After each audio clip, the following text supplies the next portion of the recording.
Vamos esperar para ver do modo oficial o que vai acontecer também. Aliás, mais de 1.500 simultâneos. Gente, chegou, like, se inscreve nos canais que estão na descrição aqui. Tem superchat aqui com pergunta para o Edmundo do Delira. Ó. Pergunta para meu ídolo Edmundo. Edmundo, quem no elenco do Vasco tem seu perfil de driblador que não tem medo de porrada e vai para cima? Tem esse? Eu acho que tem, sempre tem, cara. Obrigado, Delira, pelo superchat, obrigado por estar aqui com a gente. Se inscreve lá no Fanático Vascaíno. Enfim, fica aqui com a gente que é bom negócio. Eu acho que sempre tem, mas esse futebol posicional que mais valoriza os técnicos do que o atleta, você tira a liberdade de expressão, né? E você tira a confiança. Quando você vai no mercado trazer um jogador da sua mesma posição e que não tem história nenhuma, que história tem o Juan? Nada contra, cara. Tomara que ele chegue aí. Ainda não, arrebente, faça 30 gols no ano e seja o destaque do Campeonato Brasileiro com o Vasco na Libertadores, na fase de grupo da temporada 2024. Seria um sonho. Mas isso, ele ainda estaria construindo a sua história. Qual a história dele? Nenhuma. Com todo respeito. Aí essas notícias elas vazam, concordam? E aí o cara que está lá, o Ignaldo, o Peck, o Figueiredo, fala: caramba, o que eu preciso fazer mais? O que eu não estou cumprindo? E isso passa muito por personalidade, tá, Delira? Que na nossa época tinha um pouco mais de diálogo, porque não tinha tanta gente falando de futebol como tem agora. Então, você tinha mais diálogo com o seu técnico. As comemorações não eram tão criticadas, sabe? Comportamento não era o mais importante. O mais importante era você jogar bola, né? A gente tinha até frase de técnicos que falavam: eu não quero para casar com a minha filha, eu quero ele para jogar futebol. Então, comportamento não se importava. Cabelo não se importava, tatuagem, essas coisas, muito menos, porque nem existia. Mas os atletas tinham um pouco mais de personalidade, porque tinham mais prazer em jogar. Também tem isso, Delírio. Os jogadores tinham mais prazer em jogar futebol. Jogar era mais importante do que receber os seus salários. Entende? Então, assim, eu acho que tem. Eu não vejo o dia a dia, mas, por exemplo, o Peck. Eu gosto muito do Peck. É um carinho. Não sei se porque eu amo tanto o Vasco, então eu tenho carinho pelos jogadores oriundos da categoria de base, mas eu vejo que se ele tivesse liberdade de expressão, faz o que você quiser. Do meio para frente, faz o que você quiser. Eu acho que ele tem qualidade para virar um driblador, virar um cara que possa fazer gols que encante o torcedor vascaíno. E você, o que você acha, Fábio? Em cima desse tema que o Delira levanta, ontem na live que eu estava transmitindo o treino do Vasco, né? Ontem o Vasco abriu e tal, e que eu falei, viu o Orediano treinar e tal, porque esse ano não tinha aberto ainda para treinamento. Você abria coletivo, treino, você ia embora. Chover, abriu o treino, um negócio do outro mundo, e nada demais. A gente viu ali uma movimentação, um campo reduzido e tal.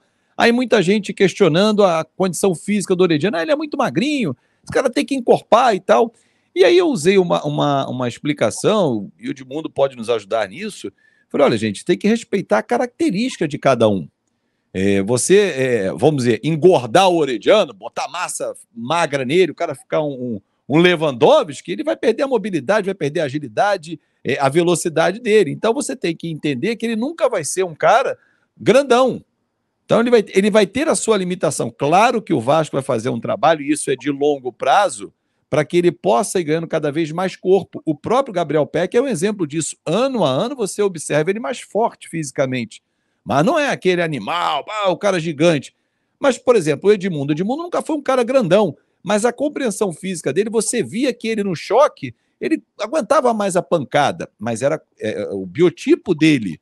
Né? Então, assim, eu acho que tem que entender o biotipo de cada jogador e a característica dele. É um atleta de muita velocidade, de explosão. O Pedrinho, que jogou muito com o Edmundo, ele hoje é muito maior do que era quando era jogador, né? Ele hoje está grandão, hoje dá para ser nossa segurança, né, Edmundo? Vou chamar o Pedrinho para ser nossa segurança, né? Mas assim, quando jogava era franzino, Mas nem por isso deixou de ser muito habilidoso, de ser veloz, de ir para cima, tomava porrada e levantava, mas era característica dele. Você transformar ele no corpo do Odivan, não tinha como. O Mauro Galvão, um zagueiro magrinho, como até hoje é, e deixou de ser habilidoso, de ser inteligente, saber atuar. Então, acho que a compreensão física, onde eu quis chegar, ontem na live e agora, eu acho que depende muito de cada jogador e também do emocional dele. Pô, tomei a pancada, vou levantar e vou continuar. Não vai me intimidar uma pancada. Então, acho que a gente está perdendo isso, 1 contra 1, que tantos técnicos estrangeiros elogiam. Quantas vezes, né, Edmundo, que a gente já ouviu os treinadores, Guardiola mesmo. Olha, a essência do futebol brasileiro, eu gosto do 1 contra 1. Pô, o Ancelotti faz o quê com o Vinícius Júnior? Vai embora, dribla. Não, dá pra cá. Não vai não, meu filho, vem aqui. Tem responsabilidade de marcar, né? Do meio pra frente, não vai fazer graça lá atrás. Lá atrás tu vai botar gente em risco. Passou da intermediária, meu irmão, vai pra cima. Entrou na área, vai pra dentro. Porque qual é a vantagem? É de quem tá de frente. Derrubou é cal. Pô, então não, toca não. Procura trabalhar aqui, volta, recompõe, vem por dentro. Porra, aí você tá tirando a essência do nosso futebol e as características principais dos nossos jogadores. Aliás, Fábio, só complementa um negócio. Você falou do Orediano, até tinha separado esse assunto pra gente conversar, porque eu vi muitas notícias falando que ele estava chamando muita atenção pela velocidade, habilidade, e você disse, inclusive, que ele foi testado aí, tá até na notícia, no time principal, né? Porque o Peck. Então, o Peck ontem estava sentindo uma dor no tornozelo direito, não treinou. Então, ele testou o Orediano na vaga do Peck, pelo lado direito, para fazer uma dupla com o Pedro Raul. Mas foi um campo reduzido. Era metade do campo ali, da intermediária de um campo até a linha do meio-campo, com um campo reduzido, saindo sempre o meio-campo, os zagueiros jogavam sempre no time adversário, então o time titular não tinha os zagueiros em campo, por exemplo, então eram 7 na linha só, trabalho de triangulação pelo lado do campo para finalização. E o Orediano apareceu muito bem. Percebi. Isso na minha época, Fábio, se chamava treinamento alemão. Tem isso, né? Eles vão mudando a nomenclatura, né? Mas, assim, o que eu percebi do Orediano, por exemplo, é aquela hora que vai concluir pro gol. A finalização dele, pelo menos ontem, que foi a primeira vez que eu vi um treinamento do Vasco nessa temporada, e não é, você não tá indo aos treinos, não. Primeira vez que abriram para que a gente pudesse acompanhar. Que a gente pode ir. Eu gostaria de ir, como acompanhei vários treinamentos de várias equipes durante a cobertura de clubes, você também, Gui, e isso não fazia ganhar nem perder. Mas, enfim, tem treinador agora, hoje em dia, que manda no clube. O clube perde a sua identidade. Hoje é o Barbieri que manda no Vasco, não abre o treino. Amanhã o Edmundo assume, abre todos os treinos. Amanhã o Gui assume, não fecha de novo. E o Vasco? Eu já falei isso para os dirigentes do Vasco. Falei, qual é a identidade do Vasco? O que o Vasco pensa? Vai ficar à mercê sempre do treinador? Eu acho isso muito ruim. Mas, enfim, ontem o que eu percebi do Orediano é muita velocidade. Ele está mais entrosado com os caras, a gente conversa depois com os funcionários e tal, porque ele é muito tímido, e os caras falando que já está se soltando mais. E no início da temporada, se eu nunca mais vou esquecer, lá em Orlando, quando o Vasco foi fazer aqueles 2 jogos, quando chegou em Orlando, que o Vasco estava em Fort Lauderdale, eu fui para a coletiva no hotel. E aí, quando eu fui embora, peguei o elevador, quem desceu comigo? Puma e Orediano. Falei, porra, eles devem estar andando juntos. Normal, né? Se identificam, mesmo idioma e tal. Jogou com o River, no dia seguinte, 2 dias depois, eles foram fazer a Universal e Island Adventure, os parques, dia de folga. Estavam andando juntos o tempo todo, tanto que meu filho tem uma foto com os dois. Aí eu percebi, cara, eles estão chegando, estão os dois ali o tempo todo se escorando, né? Porque mesmo idioma e tal. E nesse início foi assim, só que a gente já está em março, então ele já está soltando, já está mais ambientado e agora, fisicamente, segundo o próprio preparador do Vasco, melhor condicionado. Então vamos aguardar a sequência. Eu levo muita fé nele.